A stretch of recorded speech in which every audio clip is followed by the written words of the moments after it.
You are not the only woman who is pregnant. Thousands of women get pregnant, and here you are lying in bed all the time. These harsh words of my mother-in-law broke my heart. It started on a lazy Sunday afternoon. I went to my friend Mia's place to catch up and spend some time away from the monotony of my daily routine. Little did I know, Mia's cousin was visiting. The first time I saw Noah, he lounged in Mia's living room, deeply engrossed in a book. Something about him, maybe the way he was so lost in those pages, intrigued me. Mia introduced us, and we exchanged polite, somewhat shy smiles. The conversation was awkward initially, but there was an undeniable spark. Over the subsequent few visits to Mia's, I looked forward to seeing Noah more than anything else. It was funny how we started planning our visits around each other's schedules, though neither of us would admit it then. Our conversations flowed more freely with each meeting, from discussing our favourite books to sharing our dreams and fears. Noah made me feel heard and truly listened to in a way I hadn't experienced before. And I could tell he appreciated my listening ear just as much. We started meeting outside Mia's gatherings, just the two of us.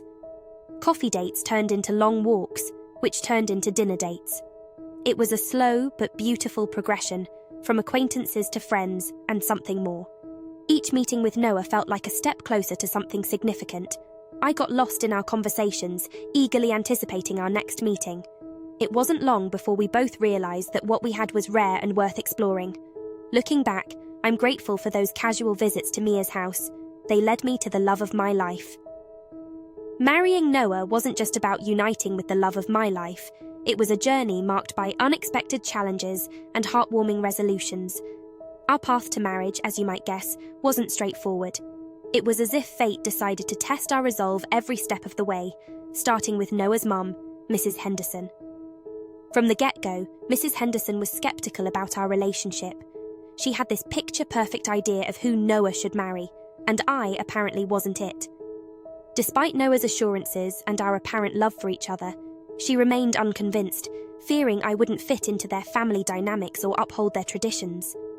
Noah stood by me, though, his resolve only strengthening our bond. Financial hurdles were another test of our commitment. We were in the early stages of our careers, not relatively stable and far from affluent. As we planned our future together, we quickly realized that love, while essential, wouldn't pay the bills. We both picked up extra work, which meant our time together was limited and our stress levels were high. The tension of meeting our expenses while trying to plan a wedding was overwhelming. We often find ourselves exhausted, both physically and emotionally. Our home, which should have been our sanctuary, started to feel like another battleground where we fought to keep our relationship and finances afloat. I took on freelance projects on top of my regular job while Noah worked overtime. The dream of a perfect wedding seemed to slip further away as we juggled our responsibilities. Mrs. Henderson's disapproval and our financial struggles brought us to a breaking point. There were arguments, tears, and moments when we questioned if we were making the right choices. But these challenges made our relationship more assertive instead of driving us apart. We learned to communicate better, to lean on each other during tough times, and to appreciate the small moments of joy amidst the chaos.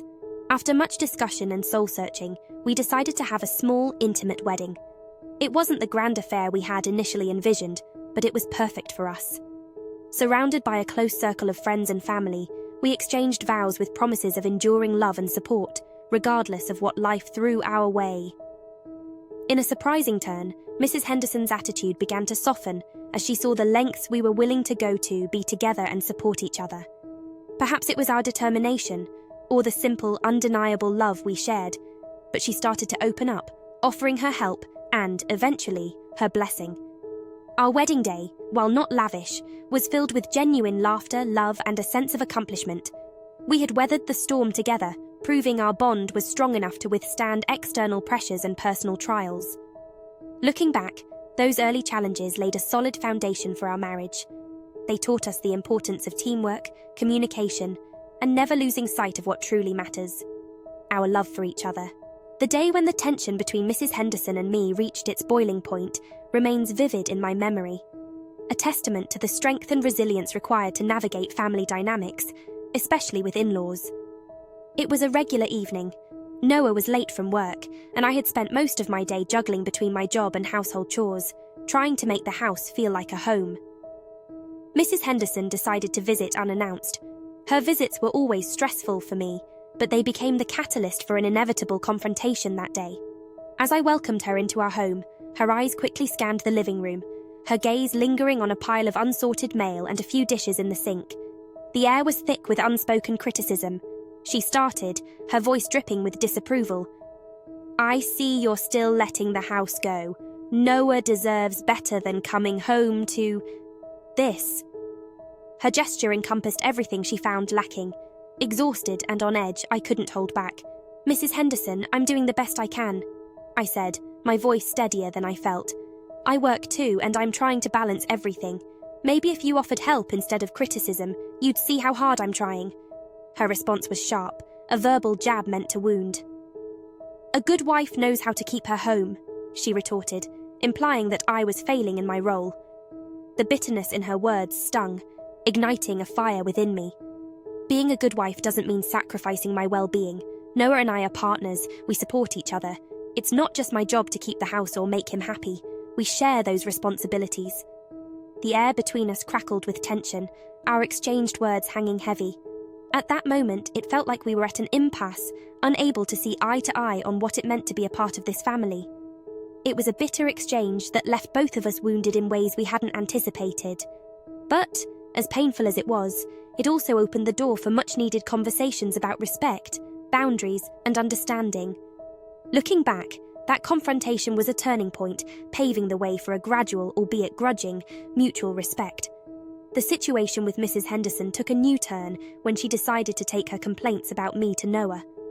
One evening, after a particularly long and tiring day, Noah came home, his forehead creased with lines of concern that weren't there when he left in the morning. He hesitated before speaking, clearly weighing his words. "Jane, my mum called me today," he began, his voice laced with unease.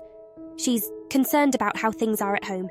She thinks you're not managing well and suggested we hire help or—" He trailed off, unsure how to finish. The disappointment in his voice felt like a punch to the gut. It wasn't just about the house anymore. It was about my capability and, in a broader sense, my worth in his mother's eyes. Noah quickly assured me he didn't share his mother's views, but the damage was done. The seed of doubt and discomfort was sown, making me question my place within this family I was trying so hard to fit into. The tension escalated one afternoon when I returned home early from work. As I approached our house, I could hear Mrs. Henderson's voice, tinged with a condescending tone floating through the open kitchen window. She was talking to our neighbour, Mrs. Ellis, someone I had always found pleasant and sympathetic. The pieces of the conversation I caught made my heart sink. "Yes, poor Noah," Mrs. Henderson said. "He works so hard and then to come home to— well, you've seen it. Jane doesn't seem to grasp what it takes to keep a home. It's unlike in my day when we knew our responsibilities." The hurt from her words was palpable. It wasn't just her disapproval anymore. She was spreading her perception of me to others, painting me as inadequate in the eyes of our community.